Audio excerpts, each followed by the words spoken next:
Você já ouviu falar em telemedicina, teleconsulta ou telecirurgia? No Saúde em Dia de hoje, 3 gerações discutem o tema, 2 médicos e um estudante de medicina.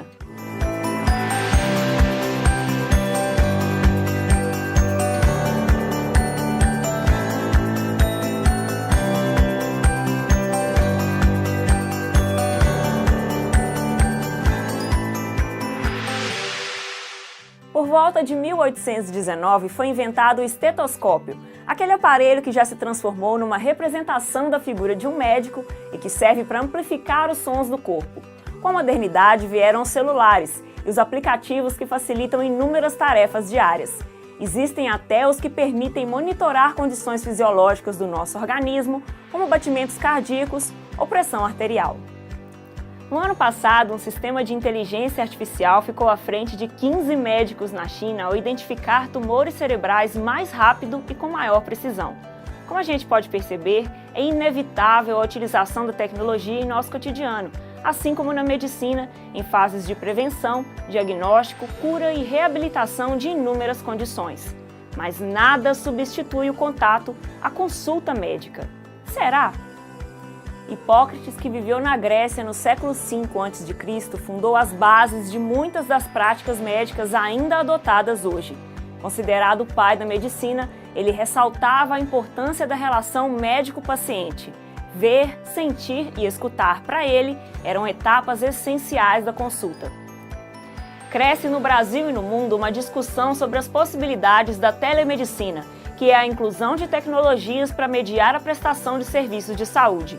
Uma consulta médica, uma orientação ou até uma cirurgia poderiam ser feitas remotamente. Assim, outras questões surgem a respeito da forma como a relação médico-paciente será conduzida em prol da praticidade, da redução de custos e da ampliação do acesso à saúde. Eu acho fundamental a relação médico-paciente. Tanto que às vezes faço alguma restrição a alguns acontecimentos que são puramente técnicos. A clínica continua soberana. A clínica é fundamental. Os exames complementares, quaisquer que eles sejam, eles representam bem o nome que tem, complementares. Eles servem para confirmar ou negar uma suspeita que o médico tem, uma ideia que o médico tem a respeito de determinada patologia, determinada situação. E eu não dispenso, não excluo e não entendo que possa haver um atendimento bom sem que haja um bom relacionamento médico-paciente. Isso é tão importante que quando até algum tempo eu ainda fazia obstetrícia, e teve mês que eu fiz mais de 40 partos por mês, quando eu sentia que a gestante estava sentada na minha frente e eu sentia que ela não estava assim muito à vontade comigo, eu mesmo tomava iniciativa, dizer para ela: olha, se você não está se sentindo muito bem comigo, você tem liberdade de procurar um outro profissional, conversar, porque é muito importante o relacionamento do médico com o paciente, principalmente em ginecologia e obstetrícia. Isso é fundamental. Hipócrates viveu no ano 476 a.C. É o pai da medicina. E realmente ele preconizava estas situações que você disse aí, de ver, ouvir. É muito importante o diálogo entre o médico e o paciente, é uma riqueza de informações. No princípio da minha carreira acontecia até fatos muito curiosos. Havia pacientes que começavam a consultar, queria explicar o que estava sentindo, tinha a linguagem peculiar que ela usava. Aí, de repente, ela dizia: doutor, espera um pouquinho. Ia na bolsa, tirava uma folha de papel ao máximo, dizia: é melhor se eu ler isso aqui, ó, está tudo escrito aqui. Ó. E realmente era um somatório de informações que enriquecia muito a consulta. O que está acontecendo é que toda inovação, no primeiro impacto, demanda aprovação e demanda dúvidas, né? Então, é um aspecto novo da profissão que eu acho que é importante, com a sua devida medida. Nenhuma novidade a gente pode abraçar de todo achando que é a solução definitiva. Toda novidade é a necessidade de um equilíbrio. Aliás, é tudo na vida. Quando aparece a necessidade de chegarmos a um ponto de equilíbrio. E assim também na telemedicina. É importante? Mas não pode querer resolver todos os problemas. É um complemento, é um sinal de progresso, sinal de evolução, mas na sua devida medida. Daqui a pouco, o Dr. Diogo Pena explica todos os detalhes sobre o assunto do programa de hoje, telemedicina. Não saia daí.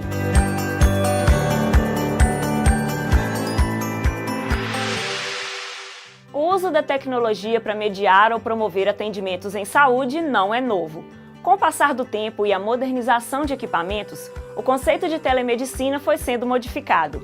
Ou seja, as nossas necessidades e a nossa realidade moldam também a noção que temos a respeito do tema.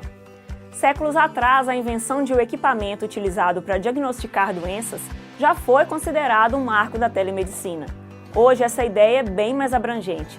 Imagine fazer uma consulta pelo Skype ou até mesmo uma cirurgia em que o médico estaria manipulando um robô remotamente. Em 2002, o Conselho Federal de Medicina publicou as primeiras diretrizes sobre a telemedicina. Em fevereiro deste ano, o tema foi colocado em pauta novamente, quando o CFM publicou uma nova resolução, mais ampla e mais específica. Alguns dias depois, o Conselho Federal voltou atrás e revogou a nova resolução, e a partir daí, muito tem se debatido sobre o assunto. Na verdade, o termo telemedicina é um termo muito amplo, né? A gente pode conciliar a telemedicina em relação às práticas médicas, na verdade, é a conciliação entre o exercício da profissão e o exercício da medicina com o incremento da tecnologia. É isso que eles propõem a se realizar. Mas existem muitas controvérsias dentro da telemedicina, inclusive a Lei 2227 de 2018, que inclusive já foi até revogado pelo próprio CFM, porque um dos primórdios da medicina é o quê? A relação médico-paciente, o contato com o paciente, né? Você ver, tocar, ouvir, sentir, né? Isso é muito importante, os dados semiológicos, semiotécnicos, para a gente chegar a finalizar um diagnóstico, né? Porque existe um ditado na medicina que é muito correto, que é: a clínica é soberana, é aquilo que a gente vê, é aquilo que a gente sente. Porque hoje em dia está tendo uma inversão muito grande desses papéis em relação à clínica, em relação aos exames que a gente tem. Porque, na verdade, o essencial da medicina é realmente a clínica, é você ver o paciente, é você examinar, né? Porque é a coisa mais importante. Os exames, os próprios nomes já dizem, são exames complementares, são exames que a gente vai utilizar para complementar o raciocínio clínico que a gente está tendo a partir do contato com o paciente, do exame físico com o paciente, né? Vai ser uns exames que a gente vai utilizar para quê? Somar ao raciocínio clínico que a gente está tendo através do contato com o paciente. Em relação à revogação dessa lei, ela foi proposta em fevereiro de 2018 e em fevereiro mesmo ela foi revogada, porque ocorreu muitas manifestações de inúmeras entidades médicas, né, em relação a isso. E existiram outras entidades maiores que foram a favor, que envolviam interesses por trás também, até mesmo financeiro, econômico, essas coisas, né? Que não cabe a gente discutir isso no momento. Mas o que acontece? A telemedicina ela é compartimentada em algumas divisões, que são a teleconsulta, o telediagnóstico e até mesmo a segurança, né? Porque a base da relação médico-paciente chama sigilo, né? Segurança nas informações que são prestadas, porque existe o prontuário médico, seja ele eletrônico, seja manual ou não. E o prontuário ele pertence exclusivamente ao paciente, ele é de porte do profissional de saúde, que vai estar ali escrevendo essas coisas, mas ele pertence ao paciente. O que vai garantir na telemedicina essa segurança para o paciente do sigilo? Para se fazer isso, envolve muito dinheiro, muito custo, então não é uma coisa fácil de se implantar em qualquer lugar. Por exemplo, como é que você vai implantar isso numa floresta lá no Amazonas, numa tribo de índio, nessas coisas? Por mais que realmente os atendimentos médicos nesses locais sejam mais difíceis, de difícil acesso, mas é uma coisa que tem que pensar muito, porque envolve, às vezes, condição de internet, que ela não é linear no nosso país, às vezes a disponibilidade profissional, né? Existe o primeiro aspecto que fala da telemedicina, da teleconsulta. O que é isso? Você poder consultar o paciente em um espaço geográfico diferente onde você está. Isso aí a gente está pegando Hipócrates e jogando no lixo. Por quê? Como que eu vou diagnosticar, atender um paciente sem examinar ele?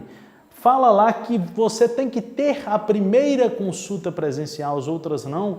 E em casos de extremidades, por exemplo, o paciente está lá no meio da floresta, na tribo indígena, você não precisa ter um primeiro contato, desde que esteja um profissional lá do outro lado, entre aspas, né, para fazer. Aí fala que você pode fazer um exame de ouvido, de garganta. Como que você vai fazer isso, sendo que você não está examinando o paciente? É muito difícil a gente diagnosticar com o que o outro está vendo, tá? Porque o diagnóstico da medicina precisa da nossa sensibilidade, do nosso tato, é examinador dependente. Às vezes o diagnóstico que eu vou fechar no paciente vai ser diferente do outro, não sei, a visão clínica que eu vou ter é diferente.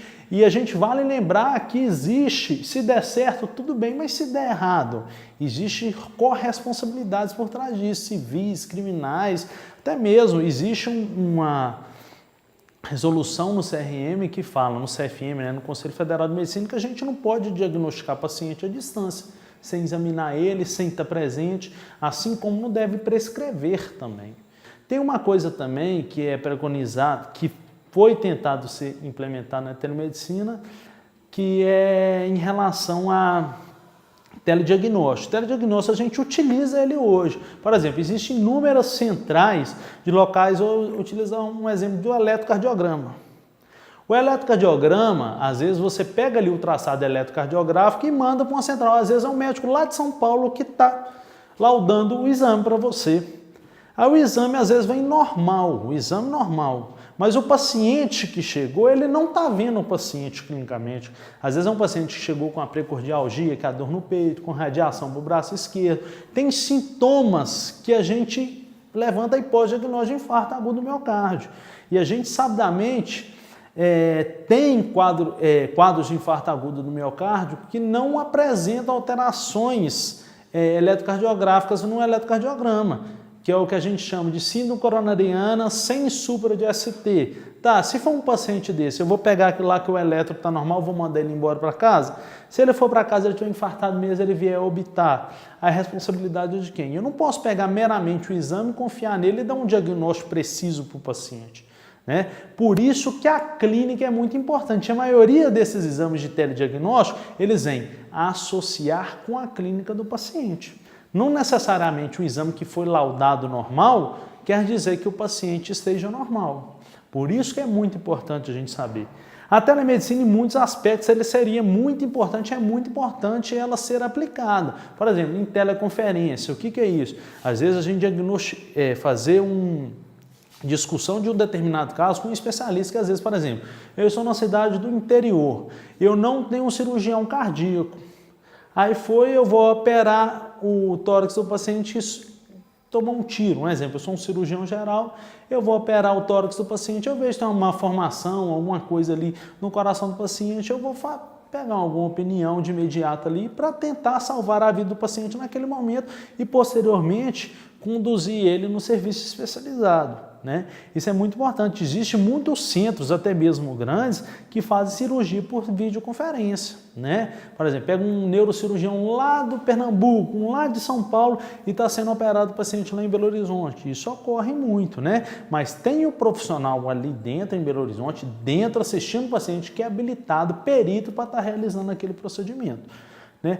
E acima de tudo, acho que o grande detalhe aí mesmo é essa segurança, que é o sigilo que muitas vezes a gente não pode garantir, que tem que ser garantido sempre sigilo para o paciente. Em relação também, o que eu acho assim, muito contraditório em relação à telemedicina, é essa quebra do juramento que a gente faz, de só prescrever com a presença do paciente, sempre examinar o paciente. Acho que a gente deixa um pouco de lado essa humanização, esse contato com o paciente, essa relação médico-paciente através dessa implementação de teleconsulta, essas coisas, né? O CFM está fazendo uma consulta pública sobre telemedicina. Médicos e entidades médicas podem acessar o site e inserir informações que contribuam com o debate a respeito do tema. E você, o que pensa sobre isso? Comenta no nosso canal no YouTube ou nas nossas redes sociais se você concorda ou não com a regulamentação da telemedicina. Daqui a pouco a gente vai ouvir a opinião de um estudante da área. Voltamos já!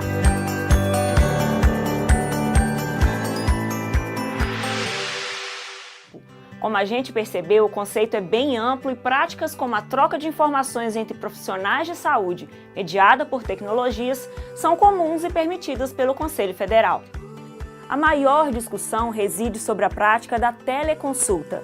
Não se sabe quais impactos a falta do contato presencial entre médico e paciente pode acarretar para a definição precisa e correta do diagnóstico, bem como para a manutenção dos laços de segurança e confiabilidade de informações. Depois de ouvir 2 médicos experientes, a gente conversou com um aluno do curso de Medicina do Centro Universitário de Caratinga. Será que as novas gerações têm maior facilidade para aceitar as mudanças? Então, eu recebi ele como um tema muito polêmico, dado que desde que a gente entra pela primeira vez na escola médica, a gente é ensinado sobre como a clínica é soberana, sobre como o contato com o paciente físico é mais importante, muitas vezes, do que qualquer exame complementar, muito mais caro e mais complexo. Então, perceber que a discussão disso, que vem principalmente do próprio CFM, que é uma entidade médica, veio à tona foi uma curiosidade interessante. E que eu fiquei assim, até um pouco impressionado quanto a isso.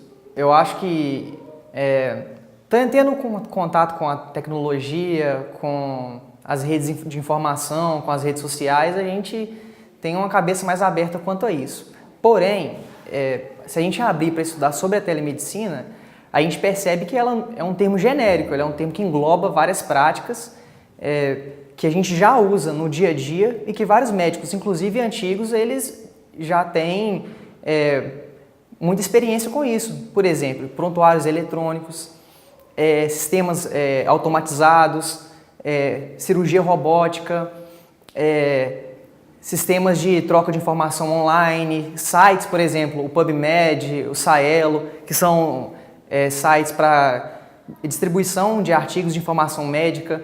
Isso, até mesmo os médicos mais antigos já têm uma certa experiência com isso. Isso é telemedicina.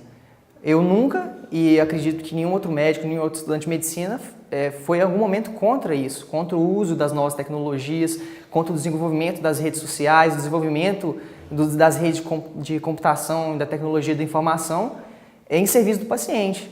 A maior discussão é que a gente sabe que 80% dos diagnósticos já são formulados na própria entrevista e no exame físico do paciente.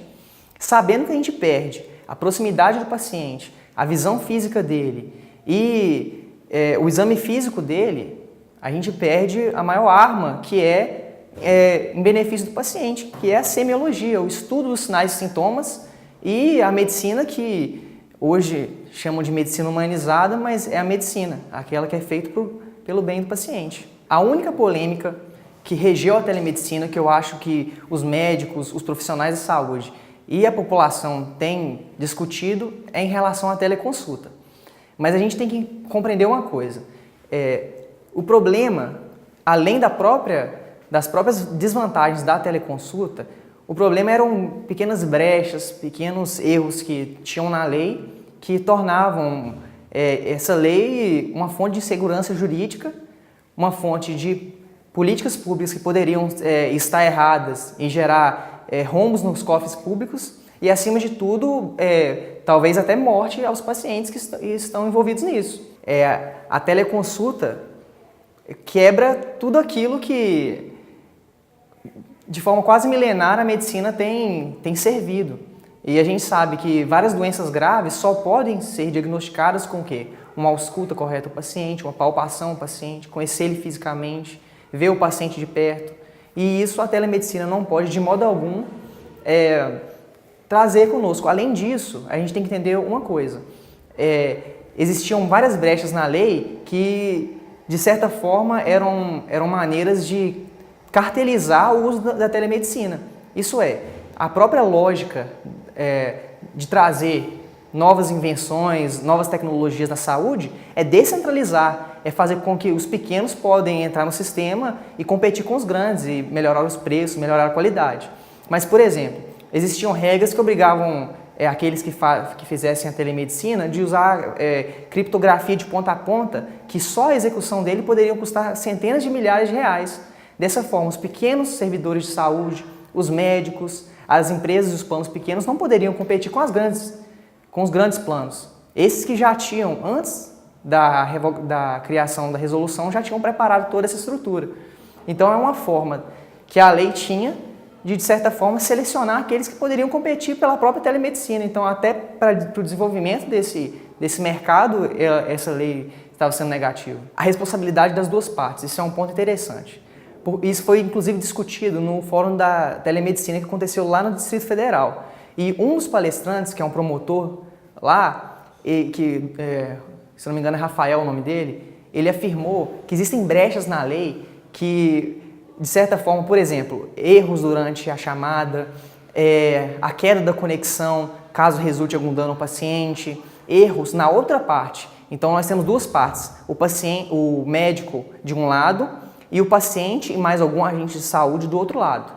Essa lei, por exemplo, poderia culpabilizar o próprio médico por erros tanto da conexão, que seriam culpa do servidor de saúde que está contratando o médico, quanto da outra parte, ou do próprio paciente, ou do outro agente que está do outro lado da chamada.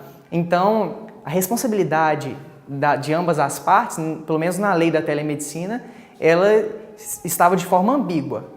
Eles falavam que era dividir as responsabilidades, mas essa parte de dividir as responsabilidades, para a maioria dos juristas que estavam estudando, pelo menos aquilo no momento, se tornou ambíguo e poderia aumentar muito o que já é um problema, que é a judicialização de toda a sociedade, inclusive da medicina, que é tornar a justiça como um mercado. E isso é uma das grandes desvantagens, pelo menos da teleconsulta. Não é novidade que o Brasil é um dos países mais conectados do mundo. E quando falamos de pesquisa em saúde, nós lideramos o aumento de buscas por esses temas no Google em 2018. 26% dos brasileiros recorrem primeiro a essa ferramenta quando tem um problema de saúde. A Marina trouxe uma reflexão bem legal sobre isso no Conexão de hoje. Até algumas décadas atrás, ninguém imaginava que seria possível fazer um exame e pegar o resultado pela internet, fazer exercícios físicos com o auxílio de um aplicativo ou até mesmo o uso de videogames para reabilitação. Pois é, a tecnologia tem nos trazido muitos benefícios. Recentemente, nós tivemos algumas polêmicas no Brasil envolvendo a telemedicina, que, como a Tarsi explicou, envolve atendimento médico à distância. Realmente existem muitas controvérsias. E esse é um ponto muito importante, já que muitas pessoas necessitam desse cuidado e orientação, principalmente aquelas que sempre acham que estão doentes. No Saúde em Dia, algum tempo atrás, nós fizemos um programa sobre hipocondria. Você sabe o que é isso?